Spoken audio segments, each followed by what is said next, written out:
5 days. That's how long it had been since Ava blocked me. No calls, no texts, not even a read receipt. The silence wasn't new, but this time it had weight, like something sacred had been severed. All because I said no to a $70,000 wedding she couldn't afford and hadn't earned. Then a text. Let's talk. Just us. I want to fix things. Dinner, 7 p.m., the old place. Love you, Ava. She called me Dad, like that word still meant something, but it didn't feel like a reunion. It felt like a setup. See, love doesn't usually arrive after silence, not with a timestamp and a dinner reservation. It usually comes with tears, or a knock at your door, or maybe just a real apology. But this wasn't love. This was bait, and I'd been on the hook before. Let's talk. Just us. 7 p.m., the old place. I read that line at least 10 times. There was something almost sacred about the phrase, the old place. It was the diner where I used to take Ava when she was 10. Apple pie with extra whipped cream, her feet swinging off the booth. Back then, she used to draw hearts on napkins and call me her hero. But now, she hadn't drawn me a heart in years, and that place no longer smelled like memories. It smelled like bait. I've learned something about silence. When someone vanishes in anger and reappears in calm, it's rarely peace they're offering. It's usually a transaction. And the cost? Higher than you think. So I put on my jacket, straightened my collar, and headed to a dinner I already knew wasn't really about dinner. Emotional hook. What kind of daughter still calls you dad while planning to destroy you behind a smile? It wasn't just a wedding. It was a production, a performance where every detail screamed royalty and every dollar was someone else's to pay. A custom Vera Wang gown, imported orchids from Thailand, champagne flown in from a French estate, and a media team hired to capture the moment like it was a Netflix special. Ava handed me the invoice like it was nothing. Not a word about the cost. No question. Just expectation. I looked at her. Really looked. There wasn't excitement in her eyes. There was assumption. There was entitlement. There was, of course you'll pay. You're my dad. I smiled quietly. Not with joy. Not with pride. No, I said. Just that. One word. And in that moment, the room felt colder. You never loved me. That's what she said. Not yelled, not cried, just delivered. But the moment the words left her mouth, I froze. Because that wasn't Ava's voice. It was hers. The woman I once married. The woman who destroyed me with the same exact phrase in a courtroom years ago. I'd heard it before, laced with crocodile tears and a courtroom full of lies. Now, here it was again, this time wearing my daughter's face. Ava was no longer speaking from her heart. She was echoing someone else's script. And it hit me harder than any betrayal. My daughter wasn't just asking for money. She was repeating the exact patterns of the woman who once drained me dry, emotionally, financially, legally. She didn't become like her mother. She became her. And I had watched it happen, slowly, silently, like a shadow growing on the wall behind her. I walked in at 6:58, always early, always careful. But the moment the host pointed toward our table, something in my chest shifted. I didn't see Ava. No bright smile, no open arms, no sign of a daughter ready to make peace. Instead, I saw her, my ex-wife, sitting like a queen who never lost her throne, and beside her, 3 lawyers, suits darker than the mood, faces blank but sharp, and on the table in the center, like a silent threat, a folded legal document, waiting. I didn't need to ask what it was. The edge of the page read, Trust Fund Release Agreement. This wasn't dinner. It was war, dressed up with silverware and polite lighting. They didn't stand. They didn't say hello. They just looked at me like a transaction waiting to be signed. There it was, a photo. My grandson, smiling. placed beside a silver pen perfectly aligned with the signature line on the trust release form. It wasn't a coincidence. It was a message. A quiet, weaponized message. Sign this, or lose him.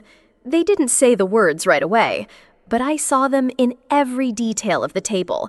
The way the lawyers sat unmoving, the way my ex-wife leaned back, like this was already done. And then Ava, she finally walked in.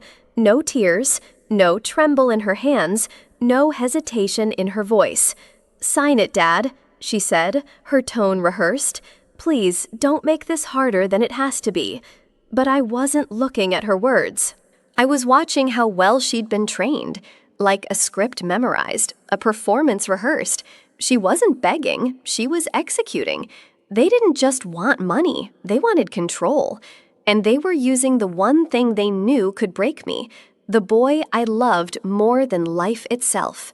The night Ava blocked me, I didn't yell, I didn't beg, I didn't even try to call back. Instead, I made 3 calls.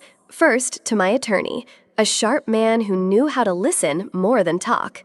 I gave him one instruction: prepare for an ambush. Second, to the private investigator who handled my divorce years ago. The kind of man who could find truth in the dark and never ask too many questions. He was expensive, but experience always is. Third, to the trustee managing my grandson's fund. I had built that trust to protect the boy, not to fund a fantasy. Then I did something Ava never expected. I started watching her. I cross-checked her fiancé's location through his employer's records. He was not in town, hadn't been for 2 days, yet his name was on the dinner reservation. Then came the bank alert. Ava had applied for a $60,000 personal loan earlier that morning. Denied. No backup plan, no fiancé, no funding. Just one last option, me. It came in a manila envelope, thick, sealed, heavy. Inside was a timeline, screenshots, extracted messages. And finally, one line printed in bold ink, "Just cry, Hill Cave," mentioned the boy. It was a text from Ava's phone to her mother, dated, timestamped, undeniable. There was no longer room for maybe or she didn't mean it. There was intent, there was coordination, there was a strategy. I sat with the paper in my hands for a long time, not angry, not shocked, but still, like someone who just walked out of a storm and realized they had survived it only to find out it was man-made all along. This wasn't a daughter acting out. This was a joint operation. Ava was the face. Her mother was the voice. And the lawyers? The silencers. They wanted me to break. But I had something they didn't expect. Proof. And with proof comes power. This was the moment I stopped being a victim and started being a player in the game. I didn't raise my voice. I didn't flip the table. I didn't even look angry. I just reached into my coat pocket and pulled out my phone. Calm, steady, ready. They watched me confused. My ex-wife leaned forward, smug. The lawyers shifted, whispering. Ava narrowed her eyes. I pressed one button, put the phone on speaker, and waited. It rang twice. Then a voice clear, bright, unfiltered. "Hi, Grandpa. Mommy said I can talk now." The air left the room. Not one breath, not one word. "I'm with Daddy today. We're gonna make popcorn and watch stars. Can I show you my telescope soon?" No scripts, no lawyers, just truth. They thought they held all the power in that room, but that voice, that little voice, shattered everything. Silence. Not just quiet, heavy silence. The kind that lands on a room like a falling curtain. Thick, cold, irreversible. My ex-wife went pale. Her lips parted, but no sound came. Ava, the girl who always had something to say, just stared at the phone, speechless. And the lawyers? They didn't even look at me. They looked at each other, shifting uncomfortably, heads tilted in realization.